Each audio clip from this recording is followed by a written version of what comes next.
درود پڑھیں اللهم صل علی محمد وعلى آل محمد كما صليت على إبراهيم وعلى آل إبراهيم إنك حميد مجيد اللهم بارك على محمد وعلى آل محمد كما باركت على إبراهيم وعلى آل إبراهيم إنك حميد مجيد بسم الله الرحمن الرحيم أعوذ بالله من الشيطان الرجيم بسم الله الرحمن الرحيم يا أيها الذين آمنوا لا تكونوا كالذين آذوا موسى فبرأه الله مما قالوا وكان عند الله وجيها يا أيها الذين آمنوا اتقوا الله وقولوا قولا سديدا يصلح لكم أعمالكم ويغفر لكم ذنوبكم ومن يطع الله ورسوله فقد فاز فوزا عظيما إنا عرضنا الأمانة على السماوات والأرض والجبال فأبين أن يحملنها وأشفقن منها وحملها الإنسان إنه كان ظلوما جهولا ليعذب الله المنافقين والمنافقات والمشركين والمشركات ويتوب الله على المؤمنين والمؤمنات وكان الله غفورا رحيما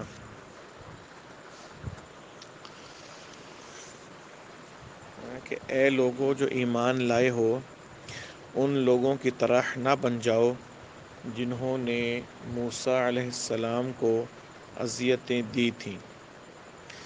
اچھا ایک بات نا ذہن میں رکھیں، ادھر آ جائیں، یہ بات ذہن میں رکھیں کہ قرآن مجید میں یہ جو کہا جاتا ہے کہ اے لوگو جو ایمان لائے ہو، ان کے الفاظ سے تو کہیں بالکل سچے مسلمانوں کو مخاطب کیا جاتا ہے، کہیں ایسے لوگوں کو مخاطب کیا جاتا ہے کہ جو منافق بھی ہوتے ہیں، ضعیف الایمان لوگ بھی ہیں، اور کہیں کلیئر کٹ جو خالص منافقین ہیں ان کو مخاطب کیا جاتا ہے۔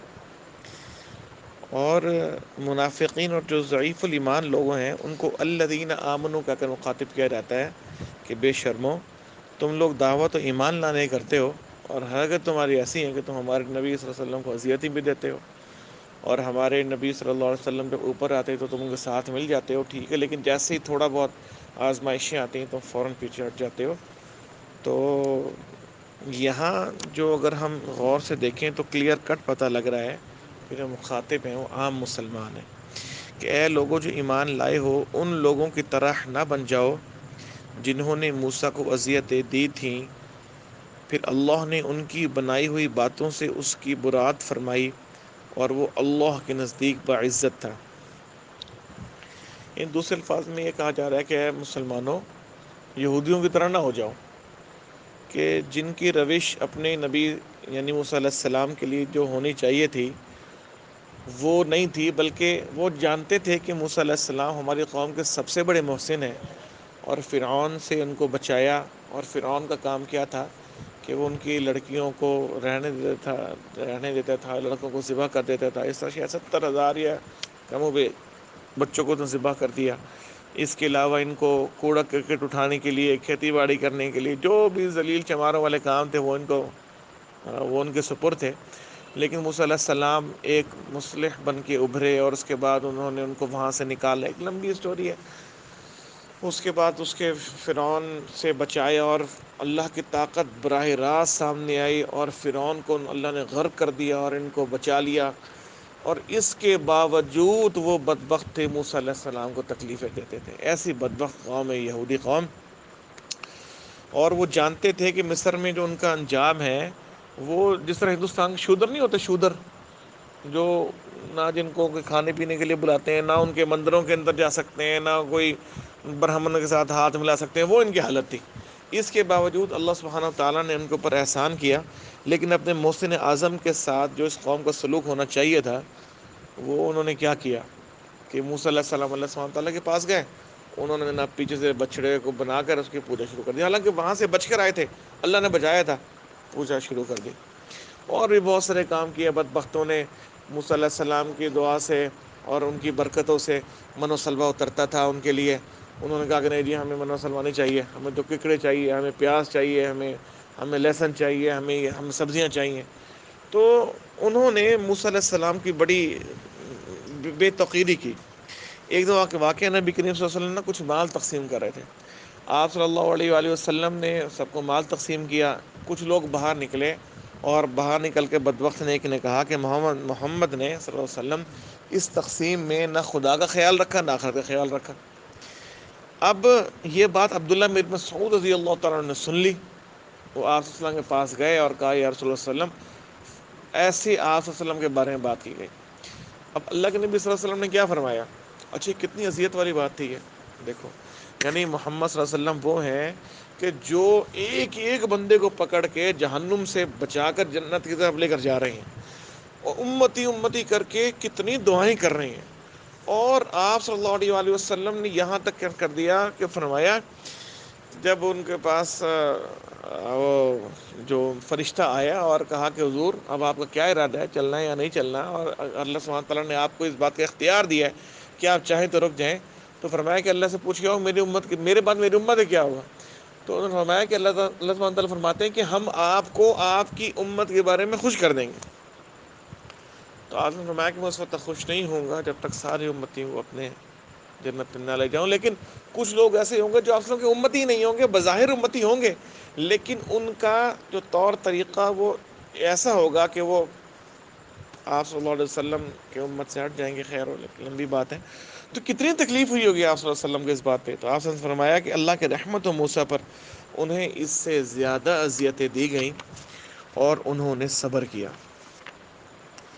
تو فرمایا پھر آگے فرمایا کہ اے ایمان لانے والو اللہ سے ڈرو اور ٹھیک بات کیا کرو. یہ ہمارے لیے بھی ہے، یہ صرف اس وقت تک کے لوگوں کے لیے نہیں تھا، یہ ہمارے لیے بھی ہے. ٹھیک بات کرنے سے کیا مراد ہے کہ میں اور میرا دوست ہم اکٹھے کھڑے ہوئے ہیں، میرے دوست سے کسی بات پہ جھگڑا ہو گیا. اب جھگڑا ہو گیا، اب وہاں تیسرے بندے نے کہا دیکھو ہاں بھائی اس نے بات کہی تھی نا. اب مجھے کیا چاہیے کہ جو ٹھیک بات ہے میں وہ کہوں، لیکن میں دوست کی دوستی میں کیا کہتا ہوں کہ چلو ٹھیک ہے یار، نہیں اس نے یہ نہیں کہا، اس نے ایسے کہا. اللہ کو سخت ناپسند ہے. فرمایا کہ ایمان والو اللہ سے ڈرو اور ٹھیک بات کیا کرو. یعنی صرف اللہ سے ڈرنا چاہیے. اللہ سے ڈرنے کے وقت انسان کی آزمائشیں آئیں گی تو نہ اپنے گھر والوں کو دیکھنا ہے، نہ اپنی آل اولاد کو دیکھنا ہے، نہ اپنے رشتہ داروں کو دیکھنا ہے، نہ اپنے قوم کو دیکھنا ہے، نہ اپنے دوست احباب کو دیکھنا ہے، صرف اللہ کے حکم کو دیکھنا ہے. اور میں کہ جب تم یہ کام کرو گے پھر کیا ہوگا، اللہ تمہارے اعمال کو درست کر دے گا اور تمہارے قصوروں سے درگزر فرمائے گا. یعنی ایک تو جب تم اللہ سے ڈر کر کوئی کام کرو گے نا، اللہ تمہاری لائن کو درست کر دے گا، اس راستے پہ چلا جائے گا جس راستے پہ چل کے اللہ سبحانہ تعالیٰ کی رحمتیں اور برکتیں نازل ہوتی ہیں اور تمہارے قصوروں سے درگزر فرما دے گا. مطلب یہ ہے کہ اگر تم سے پہلے قصور ہوئے بھی ہیں اور تم اللہ کے راستے پر چلو گے، اللہ سے استغفار کرو گے، اللہ سبحانہ تعالیٰ تمہارے گناہوں کو معاف فرما دیں گے. اور جو شخص اللہ اور اس کے رسول صلی اللہ علیہ وسلم کی اطاعت کرے اس نے بڑی کامیابی حاصل کر لی. ہم نے اس امانت کو آسمانوں اور زمین اور پہاڑوں کے سامنے پیش کیا تو وہ اسے اٹھانے کے لیے تیار نہ ہوئے اور اس سے ڈر گئے، مگر انسان نے اسے اٹھا لیا، بے شک وہ بڑا ظالم اور جاہل ہے. اچھا جی، یہ نا آیت جو ہے سورۃ الاحزاب ختم ہو رہی ہے. اختتام پہ اللہ سبحانہ و تعالی انسان کو احساس دلانا چاہتے ہیں کہ اس کی اصل حقیقت کیا ہے، اس کی اوقات کیا ہے اور وہ پڑا ہوا کس چیز کے اندر ہے. اللہ نے بھیجا اس کو کس لیے ہے، اللہ سبحانہ و تعالیٰ نے اس کو بھیجا کس لیے ہے، اور وہ اپنی زندگی کہیں تاش میں، کہیں غیر محرم عورتوں کے ساتھ، کہیں پلازا بنانے کے لیے، پلازا بنانے سے منع نہیں کیا لیکن پلازا بنانے وقت اللہ کے احکام کی خلاف ورزی ہو اس سے منع کیا.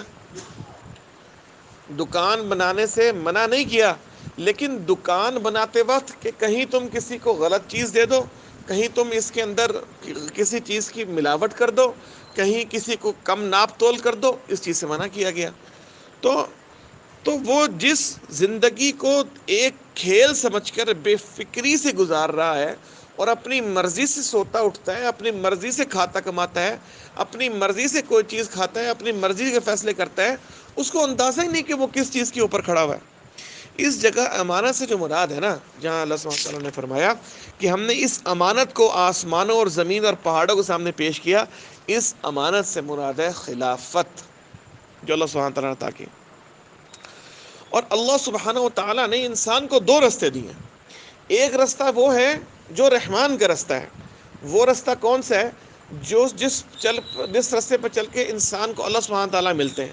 اور ایک رستہ وہ ہے جو شیطان کا رستہ ہے، جس رستے پر چل کے انسان ہمیشہ ہمیشہ ایک گمراہی کے اندر جاتا ہے۔ تو اللہ سبحانہ و تعالیٰ نے انسان کو اطاعت اور گناہ کی آزادی دے دی، اور اس آزادی کو آزادی سے استعمال کرنے کے لیے اپنی تمام مخلوقات پر اللہ سبحانہ و تعالیٰ نے انسان کو تصرف دے دیا۔ لوہے کے اوپر تصرف دے دیا، لوہے کے اوپر محنت ہوئی، آج وہ آسمانوں کے اوپر اڑ رہا ہے۔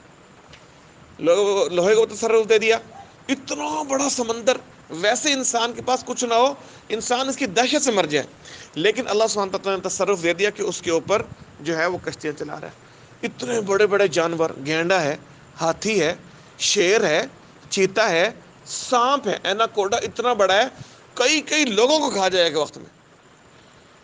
بعض ایناکوڈا ہیں جن کی لمبائی 100 فٹ کے قریب ہے، 100 فٹ کے قریب ہے ان کی جو لمبائی ہے۔ اللہ سبحانہ و تعالیٰ نے انسان کو ان سب چیزوں کے اوپر تصرف دے دیا۔ اللہ سبحانہ و تعالیٰ نے انسان کو ایٹماسفیئر کے اوپر تصرف دے دیا۔ اب ایسی ٹیکنالوجی آ گئی ہے، اپنی مرضی سے بارش کرتے ہیں، اپنی مرضی سے بارش نہیں ہوتی۔ اللہ سبحانہ و تعالیٰ نے انسان کو یہ تصرف دے دیا کہ وہ بڑے بڑے ڈیم بنا کر دریاؤں کے رخ کو موڑ دے۔ اللہ سبحانہ و تعالیٰ نے انسان کو تصرف دے دیا کہ زمین کو کھود کر اس میں سے کتنے سینکڑوں فٹ نیچے چلا جائے۔ ہر چیز کے اوپر تصرف دے دیا، یہ دیکھنے کے لیے کہ مانتا کس کی ہے، اللہ سبحانہ و تعالیٰ نے۔ اور اختیارات چونکہ اللہ نے انسان کو دیے، اور انسان نے خود یہ حاصل نہیں کی اختیارات، اس وجہ سے اس کو خلافت کے لفظ سے تعبیر کیا گیا، اور انہی الفاظ کو امانت کے الفاظ تعبیر کیا گیا۔ یہ امانت کتنی اہم ہے اور یہ کتنی گراں ہے، اس بات کا اندازہ لگانے کے لیے اللہ سبحانہ تعالیٰ نے فرمایا کہ آسمان اور زمین کتنے بڑے ہیں۔ انہوں نے اپنی تمام عظمتوں کے باوجود، اور یہ جو پہاڑ ہیں اپنی تمام تر جثے کے باوجود، اللہ سبحانہ و تعالیٰ کے سامنے کیا کہا کہ بھائی ہم نہیں اٹھا سکتے۔ اب اس میں دو چیزیں ہو سکتی ہیں، یہ اس کا لغوی معنی بھی ہو سکتا ہے، اور ایک تمثیل کے طور پر بیان کی جا سکتے ہیں۔ یعنی اللہ سبحانہ و تعالیٰ کے جو مخلوقات کے ساتھ تعلق ہے وہ کیا ہے، اسے ہم جان نہیں سکتے، ہم سمجھ نہیں سکتے۔ زمین اور آسمان ہیں، اور اس کے بعد پودے ہیں، اور پہاڑ ہیں، اور زمین ہے، اور باقی ساری چیزیں ہیں، یہ ویسے تو بظاہر بے جان ہیں، لیکن اللہ سبحانہ و تعالیٰ ان سے کلام بھی کرتے ہیں، اور یہ اللہ سبحانہ و تعالیٰ کو جواب بھی دیتے ہیں۔ تو ہمارے پاس اس بات کا کوئی ذریعہ نہیں ہے کہ ہم اس بات کو کہتے ہیں کہ تمثیلی طور پر بیان کیا گیا، یا واقعی اللہ سبحانہ و تعالیٰ نے ان سب کے سامنے اس چیز کو پیش کیا گیا کہ میں اپنی امانت دے رہا ہوں، اور وہ ہو سکتا ہے کہ وہ اس کو دیکھ کر کانپ اٹھے ہوں، اور انہوں نے اپنے خالق سے عرض کیا ہو کہ حضور ہم آپ کے خادم بن کے رہنے کو تیار ہیں، اور ہم چاہتے ہیں کہ ہم بے اختیاری کے طور پر ہی رہیں، اور ہماری ہمت نہیں ہے کہ نافرمانی کی آزادی کا صرف احساس لے کر اس کے حق ادا نہ کرنے کی صورت میں آپ کی جو ہے وہ سزا کو برداشت کر سکیں۔ ہو سکتا ہے اللہ سبحانہ و تعالیٰ نے کیا ہو کہ سب کو، ساری مخلوقات کو اپنے سامنے لا کر کھڑا کر دیا ہو، اور اللہ سبحانہ تعالیٰ نے پوچھا ہو کہ میں اپنی ساری مخلوقات میں سے کسی ایک کو یہ طاقت بخشنا چاہتا ہوں کہ وہ میری خدائی میں رہتے ہوئے خود اپنی رضا اور اپنی رضامندی سے میری بالادستی کا اقرار کریں، اور میری احکام کی اطاعت کریں، اور اگر وہ میں آزادی دے کر ان سے اس طرح چھپ جاؤں گا کہ گویا میں موجود ہی نہیں ہوں، اور موجود نہیں ہوں، لیکن میری ساری نشانیاں اس کے اندر موجود ہوں گی، اور میں اس کو تمام اختیارات دوں گا، بڑی بڑی قابلیتیں دوں گا، اپنی تمام مخلوقات کو اس کے اوپر تصرف دوں گا، وہ جو چاہیں، جس طرح چاہیں، جہاں چاہیں کریں، میں ان پہ کچھ نہیں کروں گا، اور ایک خاص وقت پہ میں اس کا حساب لوں گا۔ جس نے میری بخشی ہوئی آزادی کا غلط استعمال کیا، میں اس کے لیے جہنم ہے، اور یعنی اس کو ایسی سزا دوں گا جو اس سے پہلے کسی کو نہیں دی، اور جس نے میری بخشی ہوئی آزادی کو میرے رستے میں استعمال کیا اور میرے احکامات پہ عمل کیا، میں اس کو ایسا زبردست اجر دوں گا جو اس سے پہلے کسی کو نہ دیا گیا۔ آپ اندازہ لگائیں، اگر ہم سوچیں، جب یہ اللہ سبحانہ تعالیٰ اعلان کیا اور ساری مخلوقات پر سناٹا چھا گیا، ایک دم جنت بھی سامنے ہے، جہنم بھی سامنے ہے، اور یہ بے وقوف اور جاہل میں اور آپ اٹھ کر کھڑا ہو گیا اور کیا کہا ہو کہ ٹھیک ہے جی، آپ ایسا کریں، میں تیار ہوں. اس وقت جب ساری کی ساری بڑی بڑی مخلوقات، اللہ کا یہ آسمان اتنا بڑا ہے، اللہ کی زمین اتنی بڑی ہے، اور یہ کائنات، یہ سارے کے سارے اور سجدے میں گر کے اللہ سے معافی مانگنے کہ ہم نہیں چاہتے، اور یہ بیوقوف جاہل اور ظالم کھڑا ہو گیا ہو کہ جی میں تیار ہوں، کہ مجھے پتہ ہے کہ وہ ایک شعر ہے نا، وہ مجھے کیا ہے کہ جانتا ہوں اطاعت، کہ اس کا مفہوم یہ ہے کہ مجھے اس کے فائدے تو پتہ ہیں، لیکن کیا کروں میری طبیعت جو ہے آتی نہیں ہے اس طرف. تو یہ کھڑا ہو گیا ہو کہ جی میں یہ جو جنت نہیں مجھے بڑی پسند ہے، میں چاہتا ہوں کہ میں بادشاہت کروں اور تھوڑا سا ٹائم گزارنا ہے نا وہ میں گزار لوں گا، اور آپ نہ مجھے یہاں آنے دیں. اور اللہ سبحانہ و تعالیٰ نے کہا کہ چلو ٹھیک ہے، تمہیں اختیارات دیے. آگے فرمایا کہ اس بار امانت کو اٹھانے کا لازمی نتیجہ یہ ہے کہ اللہ منافق مردوں اور عورتوں اور مشرک مردوں اور عورتوں کو سزا دے، اور مومن مردوں اور عورتوں کے توبہ قبول کرے. اللہ درگزر فرمانے والا اور رحیم. اچھا ایک بات میں آپ کو اور بتاؤں، اللہ سبحانہ و تعالیٰ نے بار بار قرآن میں ذکر کیا گیا ہے کہ میں غفور ہوں، میں رحیم ہوں. اور اللہ سبحانہ و تعالیٰ کو معلوم بھی ہے کہ اس سے بڑی بڑی جو قوت والی اور طاقت والی اور اختیار والی اور بڑے بڑے جسوں والی جو مخلوقات ہیں، انہوں نے بار اٹھانے سے انکار کر دیا. یہ تو بے وقوف ہے، یہ تو ظالم بھی ہے اپنے لیے اور جاہل بھی ہے. تو اللہ سبحانہ و تعالیٰ نے ہم پہ ایک مہربانی اور بھی کر دی، اور وہ کیا مہربانی کی کہ اگر انسان اپنی فطری تقاضوں کے تحت آ کر معصیت کر بھی لے، تب بھی اللہ سبحانہ و تعالیٰ اس کو رستہ ضرور دکھاتے کہ بھائی تو غلط کر رہا ہے، واپس پلٹ آ. جو لوگ واپس پلٹ آئیں گے، اللہ سبحانہ تعالیٰ اینڈ پہ اللہ نے یہ ساری باتیں کرنے کے بعد کیا کہا کہ اللہ درگزر فرمانے والا اور رحیم ہے. اس لیے میرے عزیز دوستو، بھائی اور بزرگوں، اللہ سبحانہ و تعالیٰ بڑے غفور الرحیم ہیں. انسان اگر ساری زندگی شرک سے بڑا گناہ نہیں ہے، ساری زندگی اگر انسان شرک کرے اور اللہ سبحانہ و تعالیٰ کے سامنے ہاتھ پھیلا دے، تو اللہ کی عزت کی قسم، اللہ سبحانہ و تعالیٰ نہ صرف اس کے گناہوں کو معاف کر دیتے ہیں بلکہ اس کے گناہوں کو نیکیوں سے بدل دیتے ہیں. اس لیے اب ہم میں سے اگر کسی سے کوئی گناہ ہو گیا، اور یقیناً گناہ ہوا ہوگا، ہم میں سے کوئی ایسا نہیں ہے جو گناہ نہ ہو. میں سب سے زیادہ گناہ کرنے والا ہوں میرے خیال میں. تو اللہ سبحانہ و تعالیٰ سے اسی محفل کے اندر بیٹھا کہتے ہیں کہ یا اللہ، ہم تیری مخلوق ہے، تو ہمارا خالق ہے، ہم تجھے ماننے والے ہیں اور تو ہمارا مالک ہے. ہم سے بڑی غلطیاں ہوئی، ہم سے بڑی کوتاہیاں ہم نے جان بوجھ کے بھی کی، ہم نے بے جان بوجھے بھی ہم سے ہو گئی. ہم نے اپنے نفس کو دیکھتے ہوئے اپنی آنکھیں بند کر لی، ہم نماز کے لیے کھڑے نہیں ہو سکے، ہم نے والدین کی نافرمانی بھی کر لی، ہم نے کسی کے ساتھ زیادتی بھی کر لی. یا اللہ ہمیں معاف کر دیں، ہم جا کے اپنے معاملے کو سیدھا کر لیں، اور پھر جا کے معاملے کو سیدھا کر لیں. اگر کسی کے ساتھ زیادتی کیا، اللہ کی عزت کی قسم، یہاں تو پھر بھی کر لیں گے کسی نہ کسی طرح، وہاں بہت مشکل ہوگا. اللہ پاک مجھے اور آپ کو اللہ تعالیٰ کے تمام احکامات پہ عمل کرنے اور جناب رسول کریم حضرت محمد مصطفیٰ احمد مجتبیٰ صلی اللہ علیہ وسلم کے طریقوں پر عمل کرنے کی توفیق عطا فرمائے. بسم اللہ الرحمن الرحیم. الحمد للہ رب العالمین والعاقبۃ للمتقین، الصلاۃ والسلام علی سید المرسلین خاتم النبیین رحمۃ للعالمین. یا اللہ، جو اس قرآن کو پڑھا سنا ایسی غلطی کو تاہیوں کو معاف کر دے. یا اللہ، اس قرآن کی غلطی کو تاہیوں کو معاف کر دے. یا اللہ، اس قرآن کی غلطی کو تاہیوں کو معاف کر دے میرے مولا. یا اللہ، ہم پہ مہربانی کر دے. یا اللہ، ہم تو قرآن کو اس لیے پڑھتے ہیں کہ یہ آپ کا کلام ہے، اور آپ چاہتے ہیں کہ ہم اس کو پڑھیں اور اس میں تفکر کریں اور اس میں سوچ و بچار کریں، اور ہم اس کے بارے میں جو غور کر کے اور اس کے بعد جس طرح آپ کا حکم ہے اس پر عمل کرنے کی کوشش کریں.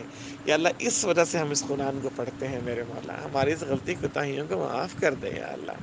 یا اللہ، ہمارا لیول نہیں ہے کہ ہم آپ کے اس قرآن کو سمجھ سکیں، لیکن یا اللہ ہم کوشش کرتے ہیں اور آپ کوشش پہ عطا کرتے ہیں. یا اللہ، آپ خود کہتے ہیں کہ آپ اعمال جو ہیں آپ کے، انما الاعمال بالنیات، کے جو جتنے بھی اعمال ہیں وہ نیتوں پہ ڈیپینڈ کرتے ہیں. یا اللہ، ہماری نیت اگر خراب بھی ہے تو یا اللہ اس کو صحیح کر دے میرے والا. یا اللہ، آپ خود کہتے ہیں کہ جو لوگ نیک عمل کی طرف آتے ہیں آپ ان کو رستہ کو سیدھا کرتے ہیں. یا اللہ، ہمارے رستے کو سیدھا کر دیں میرے مولا. یا اللہ، ہمیں تو مانگنا بھی نہیں آتا، بن مانگے عطا فرماتے ہیں. یا اللہ، اپنے دربار سے سب کچھ عطا فرما دے، بغیر مانگے دے دے یا اللہ. یا اللہ، آپ نے اب تک بغیر مانگے دے، اب بھی بغیر مانگے دے دیں یا اللہ. یا اللہ، ہماری ضرورتوں سے واقف ہیں، ہماری پریشانیوں کو جانتے ہیں، ہمارے آزمائشیں آپ کے علم کے اندر ہیں. ہماری یا اللہ، جو اگر ہم پہ کوئی مصیبت ہے تو آپ اس کو جانتے ہیں میرے والا. سب کو ختم فرما دیجیے یا اللہ. کوئی مصیبت نہیں آتی مگر آپ کے حکم سے، اور کوئی تکلیف نہیں آتی مگر آپ کے حکم سے، اور کسی کو پریشانی سے نجات نہیں ملتی مگر آپ کے حکم سے یا اللہ. یا اللہ اس کے یقین بھی دے دے میرے مولا، اور یقین یا اللہ اس وقت آئے گا جب ہم یا اللہ ہم کوشش کریں گے، ہم اس کے بول کو بار بار بولیں گے، اور آپ ہم پہ مہربانی بھی کریں گے یا اللہ. یا اللہ اپنی آپ سے سب کچھ ہوتا ہے، اس چیز کا یقین دے دے میرے مولا. یا اللہ ہمارے والدین، ہمارے اساتذہ کرام، ہماری اولادوں اور تمام دوستوں پہ خصوصی کرم فرما. یا اللہ ان کے عمر، اعمال، ایمان، صحت، خوشیوں میں، عزت، آبرو میں اضافہ فرما. اور یا اللہ جو لوگ دنیا سے رخصت ہو گئے ہیں یا اللہ ان کو صدیقین، شہداء، صالحین کا اسٹیٹس دے دے، ان کو اپنے مقربین میں شامل کر دے میرے مولا. ہم پہ رحم فرما دے. نہیں پاک صلی اللہ علیہ وسلم کو مقام مسجد، مقام محمود عطا فرما. یا اللہ رحم کر دے. سبحان اللہ بحمدہ، سبحانک اللہم وبحمدک، اشہد ان لا الہ الا انت، استغفرک واتوب الیک. سبحان ربک رب العزة عما يصفون، وسلام على المرسلين. صلی اللہ تعالی علی خیر خلقہ محمد وعلى نور العرش وعلى آله وصحبه وازواجه وذرياته اهل بيته اجمعين برحمتك يا حنان. اللهم